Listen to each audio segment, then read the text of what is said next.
और कुछ परिस्थितियाँ ऐसी बनी, मेरे फादर 98 में एक्सपायर हो गए। फिर मैं एशिया में सिल्वर मेडल आया, तो वो जुनून कुछ अलग करने का था, उसी अलग करने की साथ में आज इस मुकाम में पहुंचा। तो उन्होंने बोला कि बेटा 42 किलोमीटर है, हमें बोला मुश्किल है सर, तो नहीं कोई बात नहीं, तुम मारोड़ी कर लेगा। और वहीं से मेरी जर्नी शुरुआत हुई। अब 1500 मीटर की दौड़ में नाम लिखे जा रहे थे मतलब ऐसे ही, तो मैं भी चला गया था बिना गुरुजी को बताए हुए, और उस दौड़ में मैं फर्स्ट आ गया था। उस टाइम मैं 6th क्लास में था, और मेरा सपना था कि मैं बारहवीं में फर्स्ट आऊँ, और बारहवीं में फर्स्ट तो आया वापस बाईतू हिंदी आया, 10th वहाँ से किया, और फिर 11th में फिर मैं बाईतू चला गया, और बाईतू मैंने एज ए हॉकर राशन पत्री का काम किया। तो मेरे काम को देखते हुए बाकी भी न्यूज एटी और भास्कर ने मेरे को काम दे दिया। ठीक है, गोरखराम जी, आपका फिलहाल किस में सिलेक्शन हुआ? सबसे पहले तो आप ये बताइए। मेरा अभी वर्ल्ड एथलेटिक्स चैंपियनशिप में 100 किलोमीटर अल्ट्रा मैराथन में हुआ था भारतीय टीम, जो athletics federation of India and world athletics के तत्वाधान में आयोजित होगी, जो 7 दिसंबर 2024 को बेंगलोर में होगी। उसमें भारतीय टीम है मेरी 7वीं रैंक में, रैंकिंग बेस पे हुआ, जिसमें हम भारत को रिप्रेजेंट करेंगे। तो 100 किलोमीटर में इतिहासों की बिगविंग टीमें आएंगी। कितने मेंबर हैं इसमें, जो इस टीम के अंदर कितने मेंबर हैं, और किस तरीके से आपने इस मुकाम को पाया है? इस टीम में अभी हम भारत की तरफ से 9 खिलाड़ी मेंस हैं और 2 वुमेन्स हैं, क्योंकि इसमें क्वालिफिकेशन क्राइटेरिया है। अगर कोई बंदा क्वालिफाई करेगा विद इन टाइम तो उसी को टीम में ले जाएगा।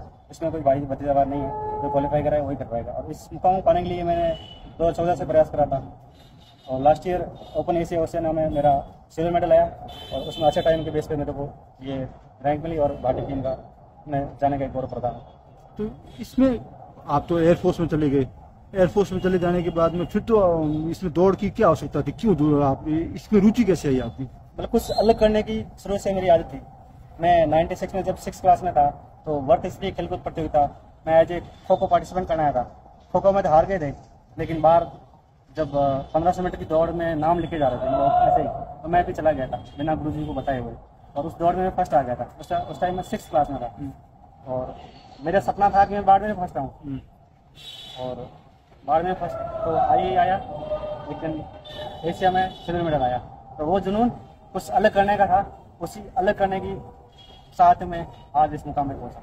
तो क्या लगता है, अब जैसे आपने एयरफोर्स में कितने साल नौकरी की, आपकी शुरुआत कैसे हुई? आप पढ़ाई आपकी कहाँ से शुरुआत हुई थी, और किस तरीके से आप गांव से निकलकर एयरफोर्स तक पहुंचे? पूरा स्टार्टिंग से आप बताइए। मैं बेसिकली बाईतू के सेवनार गाँव से आता हूँ। मेरी प्राइमरी शिक्षा अप टू 4th स्टैंडर्ड मेरे घर से 8 किलोमीटर दूर गोदाने की डाणी जो बाईतू में पड़ती है वहाँ पे हुई थी। जो 1 वे 8 किलोमीटर थी, वहाँ से 45 डिग्री में आना जाना, कभी माइनस में जाता है, नंगे पाँव भागना, तो वही मेरा एक इंडोरेंस था। उसी इंडोरेंस के बल पे इस मुकाम में पहुंचा। उसके बाद मैं 5th to 8th अपने गांव के स्कूल में पढ़ा, फिर 9th में बाईतू चला गया था, और कुछ परिस्थितियाँ ऐसी बनी, मेरे फादर 98 में एक्सपायर हो गए। फिर मैं वापस बाईतू हिंदी आया, 10th वहाँ से किया, और फिर 11th में फिर मैं बाईतू चला गया, और बाईतू मैंने एज ए हॉकर राशन पत्री का काम किया। तो मेरे काम को देखते हुए बाकी भी न्यूज एटी और भास्कर ने मेरे को काम दे दिया। 3 साल तक मैं एज ए हॉकर का काम किया। फिर 2003 में मैं एयरफोर्स का एग्जाम दिया, उसमें सिलेक्शन हो गया, और 2004 में मैं बेलगांव में अपने प्रशिक्षण के लिए चला गया था। वहाँ पे प्रशिक्षण पूरा करके अपनी पोस्टिंग के लिए चला गया, और 10 साल ऐसे ही नॉर्मल सैनिक के रूप में गुजारे। और 2014 में दक्षिण पश्चिम कमान की जो टीम थी वो 5 ही हो गई थी, तो वायु कमान अधिकारियों ने बोला कि अच्छे टैलेंट लड़के लेके आओ। तो मेरे कोच मार्कंडे सिंह जो 2013 में बड़ौदा में जहाँ पोस्टिंग था वहाँ पे आया, मेरे को बोला कि मैराथन दौड़ना। तो उस टाइम मेरे को मैराथन की डिस्टेंस का भी बताया था कि मैराथन कितनी होती है। मैंने बोला सर मैराथन की डिस्टेंस क्या है? तो उन्होंने बोला कि बेटा 42 किलोमीटर है। हमें बोला मुश्किल है सर, तो नहीं कोई बात नहीं, तुम मारोड़ी कर लेगा। और वहीं से मेरी जर्नी शुरुआत हुई, और मैं जोधपुर में ट्रेनिंग किया, और पहला एयरफोर्स कंपटीशन में मेरा 4th रैंक लगी थी, और उसके बाद कंटिन्यू लगातार करता रहा, और 2016 में गोल्ड मिला, 18 में गोल्ड मिला, और 19 में कारगिल को कोहिमा रन किया।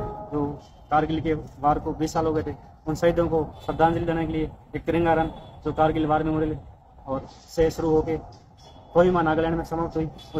उनके बीच में मतलब एवरेज हाइट थी वो 10,000 फीट से ऊपर थी, जहाँ ऑक्सीजन का लेवल बहुत ही कम था, और 60% ऑक्सीजन कम थी। उन हाई टेरेन में हमने जोश और जज्बे के साथ भारत के तिरंगे को ऊंचा रखा, और कोहिमा में हमने ये रन खत्म किया और अपने शहीदों को श्रद्धांजलि दी।